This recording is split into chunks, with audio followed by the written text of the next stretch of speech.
ಆದರೆ ಯಜಮಾನ್ರಿಂದ ನನ್ನ ಮಗಳನ್ನ ದೂರ ಮಾಡಿ ಆ ಪ್ರೀತಿ ಕಿತ್ಕೊಂಡ್ಬಿಟ್ನ ಅಂತ ನನಗನ್ನಿಸ್ತಾ ಇದೆ.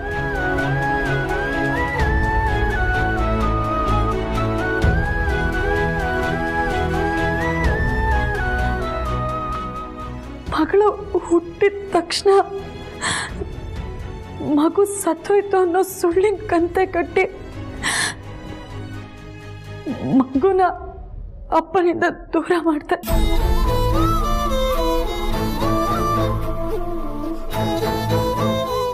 ಯಜಮಾನ್ರಿಗೆ ಸತ್ಯ ಗೊತ್ತಾದ್ಮೇಲೂ ಅವ್ರು ನನ್ನ ಮೇಲೆ ಕೋಪ ಮಾಡ್ಕೊಳ್ಳಿಲ್ಲ, ನನಗೆ ಬೈಲಿಲ್ಲ, ನನ್ನ ವಿರುದ್ಧವಾಗೂ ನಿಲ್ಲಿಲ್ಲ, ನನ್ನ ಪರವಾಗಿ ನಿಂತ್ಕೊಂಡ್ರು. ಅವತ್ತಿಂದ ಇವತ್ತಿನವರೆಗೂ ಅವ್ರ ಮಗಳಿಗೆ ಮಗಳೇ ಅಂತ ಬಾಯಿ ತುಂಬ ಕರೆಯೋದಕ್ಕಾಗದೆ ಅದೆಷ್ಟು ಒದ್ದಾಡಿದರು. ಮಕ್ಕಳಿಂದ ಅಪ್ಪ ಅಂತ ಕರೆಸ್ಕೋಬೇಕು ಅಂತ ಎಷ್ಟು ಆಸೆ ಪಟ್ಟಿದ್ದಾರೋ. ಮಗಳನ್ನ ಅವ್ರ ಎದೆ ಮೇಲೆ ಮಲಗಿಸ್ಕೋಬೇಕು ಅಂತ ಅದೆಷ್ಟು ಕನಸ್ಕೊಂಡಿದ್ರು. ಆ ಸುಖನೆಲ್ಲ ನಾನು ಕಿತ್ಕೊಂಡ್ಬಿಟ್ಟೆ.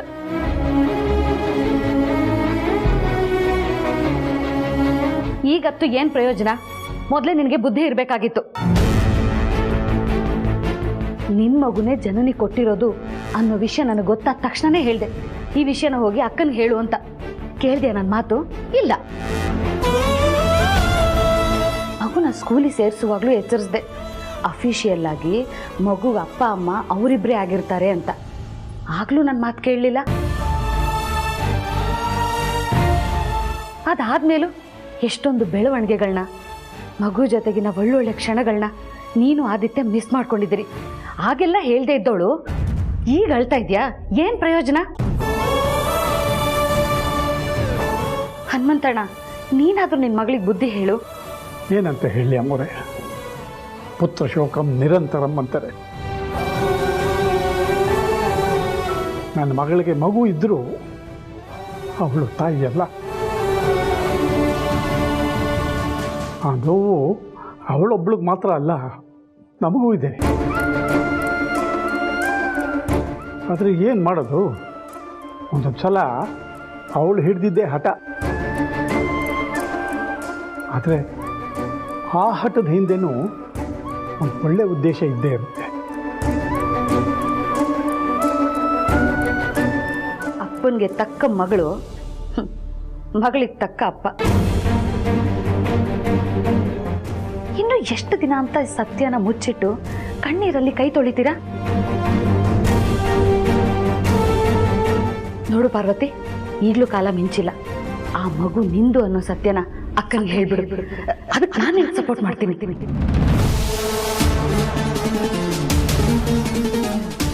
ಕ್ಷಮಿಸಿ ಚಿಕ್ಕತ್ತೆ, ನಿಮಗೆ ನನ್ನ ಮೇಲೆ ಎಷ್ಟು ಪ್ರೀತಿ ಕಾಳಜಿ ಇದೆ ಅನ್ನೋದು ನನಗೆ ಚೆನ್ನಾಗಿ ಗೊತ್ತು. ನನಗೆ ಒಳ್ಳೇದಾಗಬೇಕು ಅನ್ನೋದೇ ನಿಮ್ಮ ಉದ್ದೇಶ ಅನ್ನೋದು ನನಗೆ ಗೊತ್ತು. ಆದರೆ ಯಾವುದೇ ಕಾರಣಕ್ಕೂ ಮಗು ನಂದು ಅನ್ನೋ ಸತ್ಯನ ನಾನು ಹೇಳಲ್ಲ. ಯಜಮಾನ್ರನ್ನ ನೆನೆಸ್ಕೊಂಡು ನನಗೆ ನೋವಾಗಿದ್ದು ಸತ್ಯ. ಆದರೆ ಆ ನೋವು ನನ್ನಲ್ಲೇ ಬರೆಯಾಗಲಿ. ದಯವಿಟ್ಟು ಬಲವಂತ ಮಾಡಬೇಡಿ, ನಿಮಗೆ ಕೈ ಮುಗಿತೀನಿ.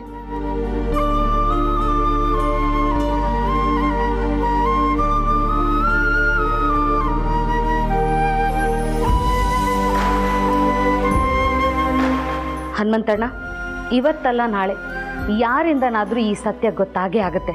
ಯಾಕಂದ್ರೆ ಸತ್ಯಕ್ಕೆ ಸಾವಿಲ್ಲ. ಆ ಸತ್ಯ ಗೊತ್ತಾದ್ಮೇಲೆ ನಮ್ಮ ಪಾರ್ವತಿಗೆ ನ್ಯಾಯ ಸಿಕ್ಕೇ ಸಿಗುತ್ತೆ. ಹಾ,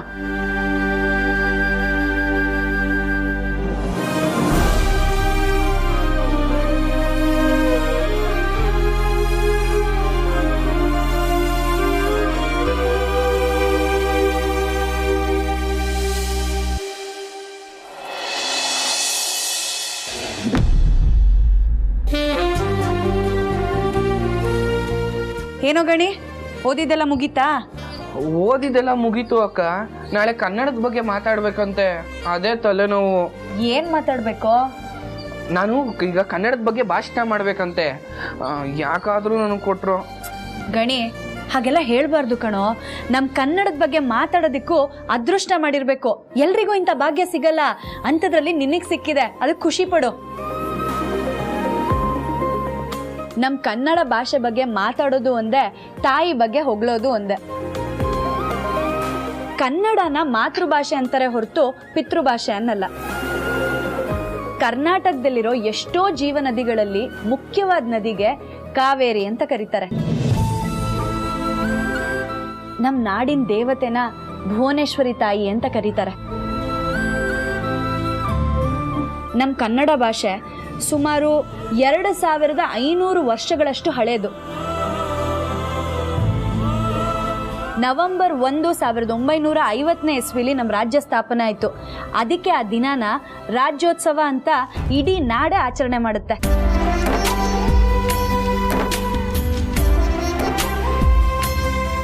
ಕನ್ನಡಕ್ಕೋಸ್ಕರ, ರಾಜ್ಯಕ್ಕೋಸ್ಕರ ದುಡಿಯೋರ್ಗೆ ಅಂತಾನೆ ರಾಜ್ಯೋತ್ಸವ ಪ್ರಶಸ್ತಿ ಅಂತ ಕೊಡ್ತಾರೆ.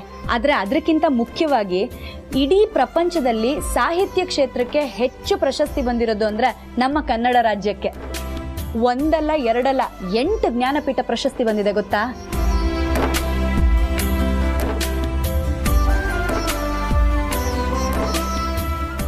ಅಮೋಘ ವರ್ಷ ಕವಿರಾಜ ಮಾರ್ಗನ ರಚನೆ ಮಾಡೋವಾಗ ಇಂಗ್ಲಿಷ್ ಭಾಷೆ ಇನ್ನು ತೊಟ್ಲಲ್ಲಿರೋ ಕೂಸು, ಹಿಂದಿ ಭಾಷೆ ಅಂತೂ ಹುಟ್ಟೇ ಇರಲಿಲ್ಲ. ನಮ್ಮ ಕನ್ನಡ ಭಾಷೆ ಮತ್ತು ವರ್ಣಮಾಲೆ ವೈಜ್ಞಾನಿಕ ಮತ್ತು ತಾರ್ಕಿಕವಾಗಿ 99% ಪರಿಪೂರ್ಣ ಆಗಿದೆ ಅಂತ ಯಾವಾಗಲೂ ಸಾಬೀತಾಗಿದೆ. ಅಲ್ಲದೆ ವಿಶ್ವದ ಲಿಪಿಗಳ ರಾಣಿ ಅಂದ್ರೆ ಕನ್ನಡ ಲಿಪಿ ಅಂತ ಶ್ರೀ ವಿನೋಬಾ ಭಾವೆ ಅವರು ಹೇಳಿದ್ದಾರೆ. ಇಂಥ ನಮ್ಮ ಕನ್ನಡ ಭಾಷೆ ಬಗ್ಗೆ ಮಾತಾಡೋದಕ್ಕೆ ಅವಕಾಶ ಸಿಕ್ಕಿದಾಗ ಹಿಂದೂ ಮುಂದೆ ನೋಡಿದ್ರೆ ಮುನ್ನುಗ್ತಾ ಇರಬೇಕು ಗಣಿ. ವಾವ್, ಸೂಪರ್ ಅಕ್ಕ.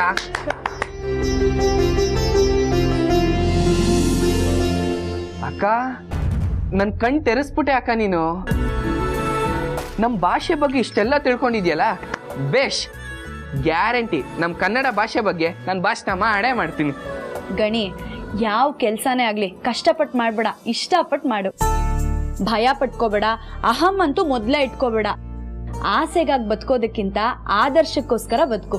ದೀರ್ಘವಾದ ಜೀವನ ಮುಖ್ಯ ಅಲ್ಲ, ದಿವ್ಯವಾದ ಜೀವನ ಮುಖ್ಯ. ಕನಸನ್ನ ದಿನಾ ರಾತ್ರಿ ಕಾಣ್ಬೋದು, ಆದರೆ ಹಗಲಲ್ಲಿ ಅದಕ್ಕೋಸ್ಕರ ಶ್ರಮ ಪಟ್ಟು ದುಡಿದ್ರೆ ಮಾತ್ರ ಆ ಕನಸು ನನ್ಸಾಗೋಕ್ ಸಾಧ್ಯ. ಆಯ್ತಕ್ಕ, ನೀನ್ ಹೇಳಿದನ್ನೆಲ್ಲ ಚಾಚು ತಪ್ಪದಂಗೆ ಪಾಲಿಸ್ತೀನಿ. ನಿನ್ನ ಅಪ್ಪನ ಹೆಸರನ್ನ ಉಳಿಸ್ತೀನಿ.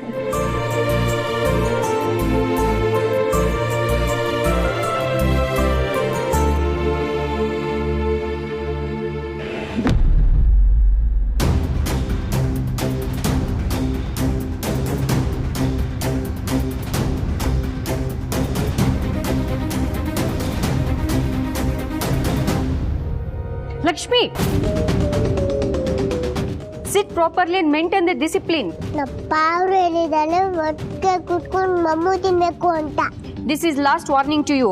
If you speak in your mother tongue again, I definitely punish you.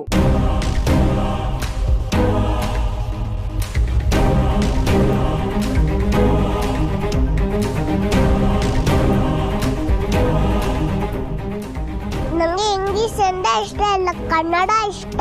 ನನಗೂ ಅಷ್ಟೇ.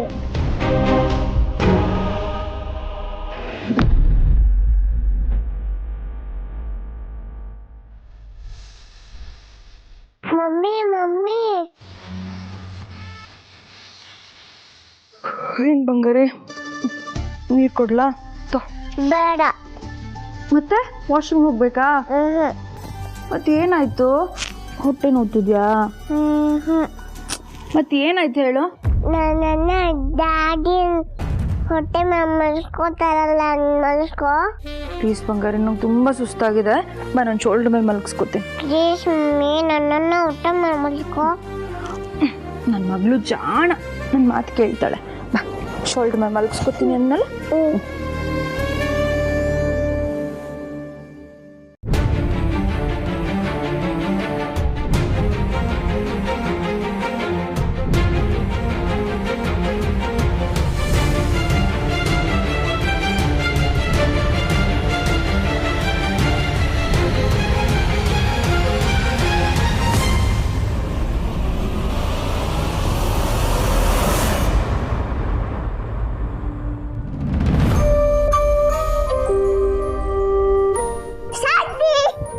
ಕಂದ ಯಾಕೆ ಇಲ್ಲಿಗೆ ಬಂದ್ಬಿಟ್ಟೆ? ನಿದ್ದೆ ಬರ್ಲಿಲ್ವಾ?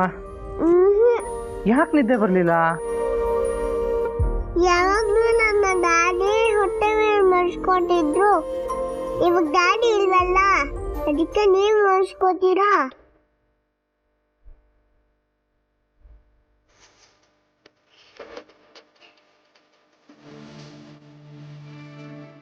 ಸರಿ ಕಂದ.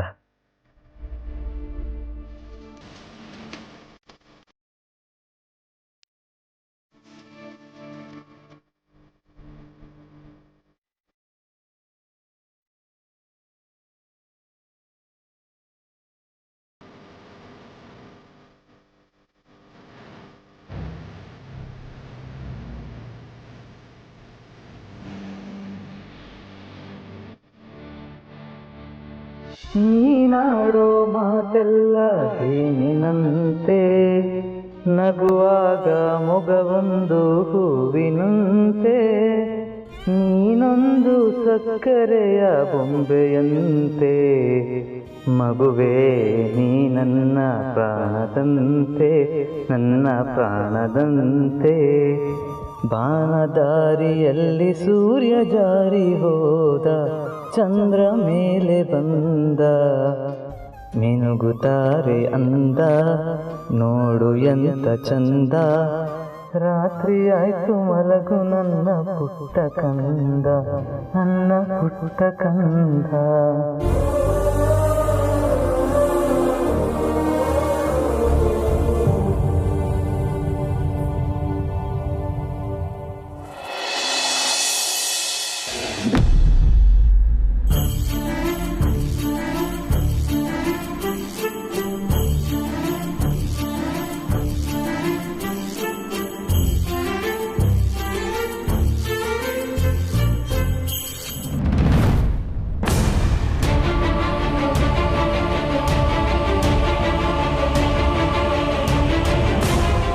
ಸರಿ ಪ್ರೀತು, ನಾನು ನಿಂಗೆ ಮತ್ತೆ ಕಾಲ್ ಮಾಡ್ತೀನಿ. ಅತ್ತೆ, ಜನನಿ ಮಗು ಮಲಗಿದಾಳೆ ಅಂದ್ಕೊಂಡಿದ್ದೆ, ಅಷ್ಟು ಬೇಗ ಎದ್ಬಿಟ್ಟಿದ್ದಾಳಾ? ಇಲ್ಲ ಅತ್ತೆ, ರಾತ್ರಿ ನನ್ನ ಪಕ್ಕದಲ್ಲೇ ಮಲಗಿದ್ಲು. ಬೆಳಗ್ಗೆ ನಾನು ಎದ್ದು ನೋಡಿದಾಗ ಅವಳು ನನ್ನ ಪಕ್ಕದಲ್ಲೇ ಇರಲಿಲ್ಲ. ನಿಮ್ಮ ಜೊತೆ ಏನಾದರೂ ಇದ್ದಾಳೆ ಅಂತ ನಾನು ಅಂದ್ಕೊಂಡಿದ್ದೆ. ಇಲ್ಲಮ್ಮ, ನಾನು ಅವಳು ನೋಡೋಣ ಅಂತಾನೆ ಬಂದೆ. ಏನಾಯ್ತು ಅದಕ್ಕೆ? ನಮ್ಮ ಪುಟಾಣಿ ಕಾಣಿಸ್ತಾ ಇಲ್ಲ. ಏನು ಹೇಳ್ತಾ ಇದ್ದೀರಾ ಅದಕ್ಕೆ? ಮಗು ಕಾಣಿಸ್ತಾ ಇಲ್ವಾ? ಮೊದಲೇ ಮಗು ನನ್ನ ಜೊತೆ ಜಾಸ್ತಿ ಹೊತ್ತು ಸೇರಲ್ಲ. ಜನನಿ, ಮಗು ರಾತ್ರಿ ನಿನ್ನ ಜೊತೆ ತಾನೇ ಮಲಗಿದ್ದು? ಹೌದು ಚಿಕ್ಕಮ್ಮ, ನನ್ನ ಪಕ್ಕದಲ್ಲೇ ಮಲಗಿದ್ಲು. ಬೆಳಗ್ಗೆ ಎದ್ದು ನೋಡಿದ್ರೆ ಇರಲಿಲ್ಲ ಅವಳು. ಏನಮ್ಮ ಜನನಿ ನೀನು? ನಿನಗೆ ಸ್ವಲ್ಪ ಕೂಡ ಜವಾಬ್ದಾರಿ ಅನ್ನೋದೇ ಬೇಡವಾ? ಅಲ್ಲ, ಮಗು ಕಾಣಿಸ್ತಾ ಇಲ್ಲ ಅಂತ ಅಷ್ಟು ಈಸಿಯಾಗಿ ಹೇಳ್ತಾ ಇದೆಯಲ್ಲ. ರತ್ನವೇಣಿ, ಒಂದು ನಿಮಿಷ, ಯಾಕೆ ಇಷ್ಟೊಂದು ಗಾಬರಿ ಆಗ್ತಿದ್ದೀರಾ? ಪುಟಾಣಿ ಎಲ್ಲಿ ಹೋಗಿರುತ್ತೆ? ಇಲ್ಲೇ ಎಲ್ಲೋ ಇರುತ್ತೆ, ನೋಡೋಣ.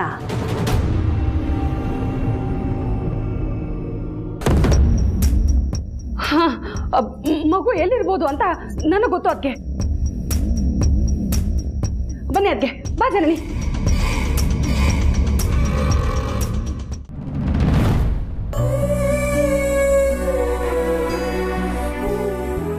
ಯಜಮಾನ್ರೆ,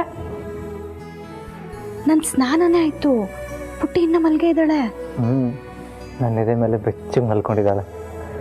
ಈ ನಿದ್ದೆ ಅನ್ನೋದು ಎಷ್ಟು ಮುಖ್ಯ ಅಲ್ವಾ ಪಾರು? ಬಂದರೆ ಎಲ್ಲದನ್ನೂ ಮರೆಸುತ್ತೆ, ಬರಲಿಲ್ಲ ಅಂದರೆ ಎಲ್ಲದನ್ನೂ ನೆನಪಿಸುತ್ತೆ. ನಿಮಗೂ ಅನುಭವ ಆಗಿದೆ ಯಜಮಾನ್ರೆ? ನನಗೆ ಮಾತ್ರ ಅಲ್ಲ ಪಾರು, ಈ ಅನುಭವ ಎಲ್ಲರಿಗೂ ಆಗಿರುತ್ತೆ. ನಿಜ ಯಜಮಾನ್ರೆ, ಆದರೆ ಇವಾಗ ಅನುಭವದ ಬಗ್ಗೆ ಮಾತಾಡ್ಕೊಂಡು ಕೂರೋಷ್ಟು ಸಮಯ ಇಲ್ಲ.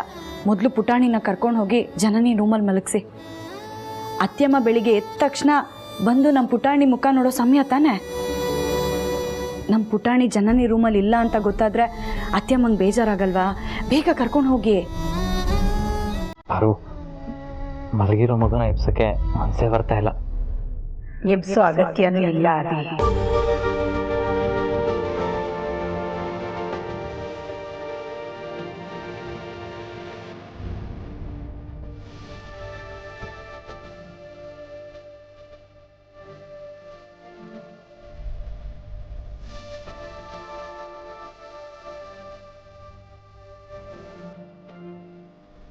ನನ್ನ ರಾಜ್ಕುಮಾರಿ ಮುಖನ ನೋಡಿದ್ದಾಯ್ತು.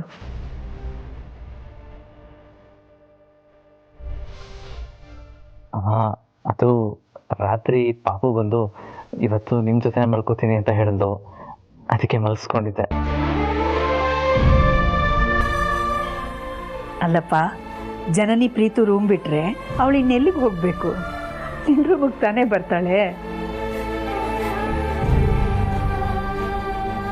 ಇದನ್ನೇ ರತ್ನವೇಣಿ ಕರೆಕ್ಟಾಗಿ ಗೆಸ್ ಮಾಡಿ ನನ್ನನ್ನು ಇಲ್ಲಿಗೆ ಕರ್ಕೊಂಡು ಬಂದರು. ಕ್ಷಮಿಸಿ ಅತ್ಯಮ್ಮ, ನೀವು ಪುಟಾಣಿ ಮುಖ ನೋಡೋ ಸಮಯ ಆಯಿತು, ಕರ್ಕೊಂಡು ಹೋಗಿ ಪುಟಾಣಿನ ಜನನಿ ರೂಮಲ್ಲಿ ಮಲಗಿಸಿ ಅಂತ ಹೇಳ್ತಿದ್ದೆ. ಆದರೆ ನಾನೇ ಬೇಡ ಅಂದೆ ಅಮ್ಮ. ಮಲಗಿರೋ ಮಗುನ ಕರ್ಕೊಂಬಂದ್ರೆ ಎಚ್ಚರ ಆಗಿಬಿಡುತ್ತೆ ಅಂತ ಕರ್ಕೊಂಡು ಹೋಗೋದು ಬೇಡ ಅಂತ ಹೇಳಿದೆ. ಸಾರಿ ಅಮ್ಮ. ಅಯ್ಯೋ, ಇದಕ್ಕೆ ಯಾಕಪ್ಪ ಸಾರಿ ಹೇಳ್ತಿದೀಯಾ? ಜನನಿ ಪ್ರೀತು ಮಗುನ ಎಷ್ಟು ಪ್ರೀತಿಯಿಂದ ನೋಡ್ಕೋತಿದಾರೋ ಅಷ್ಟೇ ಅದಕ್ಕಿಂತ ಹೆಚ್ಚಿನ ಪ್ರೀತಿಯಿಂದ ನೀವಿಬ್ರು ನೋಡ್ಕೋತಿದ್ದೀರಾ. ಅದ್ರ ಬೇಕು ಬೇಡಗಳ ಬಗ್ಗೆ ಕಾಳಜಿ ವಹಿಸ್ತಾ ಇದ್ದೀರಾ. ಪ್ರೀತು ಜನನಿಗೆ ಅಪ್ಪ ಅಮ್ಮನಾಗಿ ಮಗು ಮೇಲೆ ಎಷ್ಟು ಅಧಿಕಾರ ಇದೆಯೋ ಅದಕ್ಕಿಂತ ಹೆಚ್ಚಿನ ಅಧಿಕಾರ ನಿಮಗಿದೆ. ಹಾಗಿರೋವಾಗ ಮಗು ನಿಮ್ಮ ಹತ್ರ ಇರೋದ್ರಲ್ಲಿ ಏನು ತಪ್ಪಿದೆ ಹೇಳು? ಹಾಗೆಲ್ಲ ಸಾರಿ ಹೇಳಬೇಡ. ಮಗು ನಿಮ್ಮ ಹತ್ರ ಖುಷಿಯಾಗಿದೆಯಲ್ಲ, ಅದು ಮುಖ್ಯ.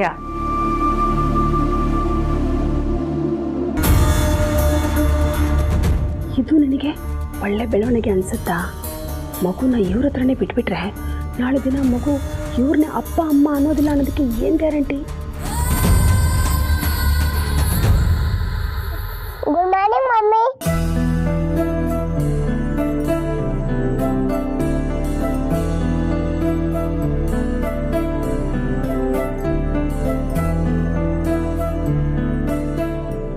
ಗುಡ್ ಮಾರ್ನಿಂಗ್ ಬಂಗಾರಿ.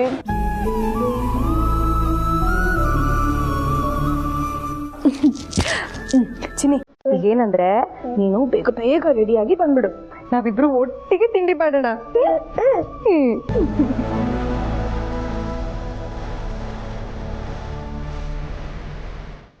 ನಾನು ನಿನಗೆ ಹಲ್ಲುಜ್ಜಿ ಸ್ನಾನ ಮಾಡಿಸ್ತೀನಿ, ಸರಿನಾ? ಹೋಗೋಣ ಈಗ.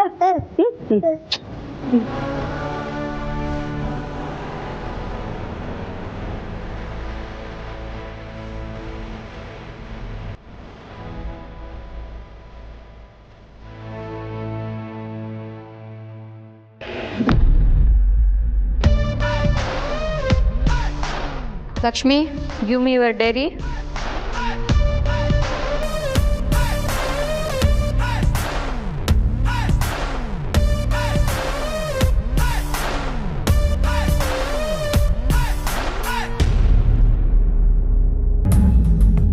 This is your homework, okay?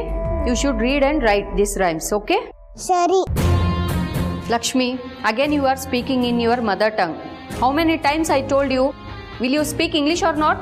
ನನಗೆ ಕನ್ನಡನೇ ಇಷ್ಟ.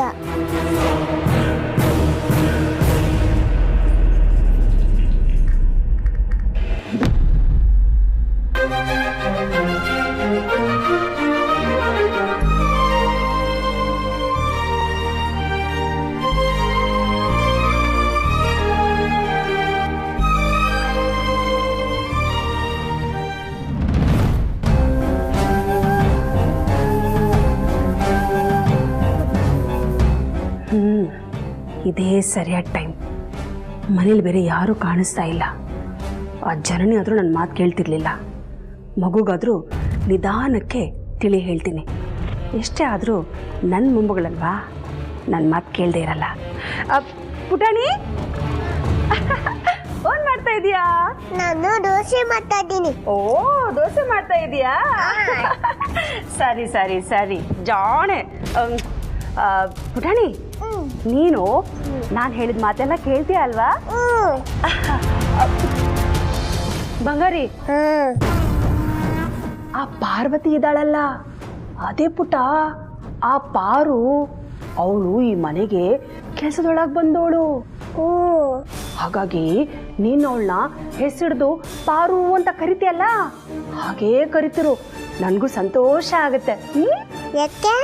ಯಾಕೆ ಅಂದ್ರೆ ಅವಳು ಕೆಲಸದೊಳಗೆ ಬಂದವಳು ಅಲ್ಲದೆ ನೀನು ಅವಳನ್ನ ಹೆಸರಿದ್ದು ಕರೆದ್ರೆ ನನಗೂ ಸಂತೋಷ ಆಗುತ್ತೆ. ಅವರು ದೊಡ್ಡ ಮಾಡಬೇಕು ಅಂತಾರೆ. ಯಾರು ಹೇಳಿದ್ದು? ಅಜ್ಜಿ. ಅಜ್ಜಿನಾದ್ರೂ ಹೇಳಿ, ಯಾರಾದ್ರೂ ಹೇಳಿ. ನೋಡ್ಪುಟ್ಟ, ನೀನ್ ಮಾತ್ರ ಯಾವಾಗ್ಲೂ ಅವಳನ್ನ ಹಾಗೆ ಕರಿ, ಪಾರು ಅಂತ. ಆ ಪಾರ್ವತಿದು ಬುದ್ಧಿ ಸರಿ ಇಲ್ಲ, ಆ ಆದಿತ್ಯಂಗೂ ಅಷ್ಟೇ. ಹೌದು, ಪ್ರೀತು ಅಪ್ಪ ಊರಲ್ಲಿ ಇರಲಿಲ್ಲ ಅಂತ ನೀನ್ ಯಾಕೆ ಆದಿತ್ಯನ ಎದೆ ಮೇಲೆ ಹೋಗಿ ಮಲಗ್ತೀಯಾ? ನಿನಗೆ ನಿದ್ದೆ ಬರಲಿಲ್ಲ ಅಂದ್ರೆ ನನ್ನ ರೂಮಿಗೆ ಬಾ, ನಾನು ನಿನಗೆ ಮಲಗಿಸ್ತೀನಿ, ಸ್ನಾನ ಮಾಡಿಸ್ತೀನಿ, ತಿಂಡಿ ತಿನ್ನಿಸ್ತೀನಿ, ರೆಡಿ ಮಾಡ್ತೀನಿ, ಸರಿನಾ? ನಾನು ಅಜ್ಜಿ ಅಂತ ಕೇಳ್ತೀನಿ.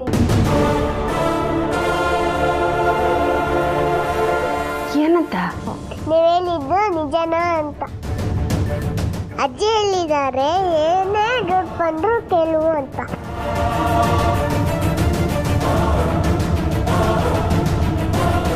ಸೂಪರ್ ಪುಟ್ಟಿ, ನಿಂಗೆ ಏನೇ ಡೌಟ್ ಇದ್ರು ಅಖಿಲ ಅಜ್ಜಿ ನಿವಾರಣೆ ಮಾಡ್ತಾರೆ. ಹೋಗು, ಅಜ್ಜಿನ ಕೇಳು.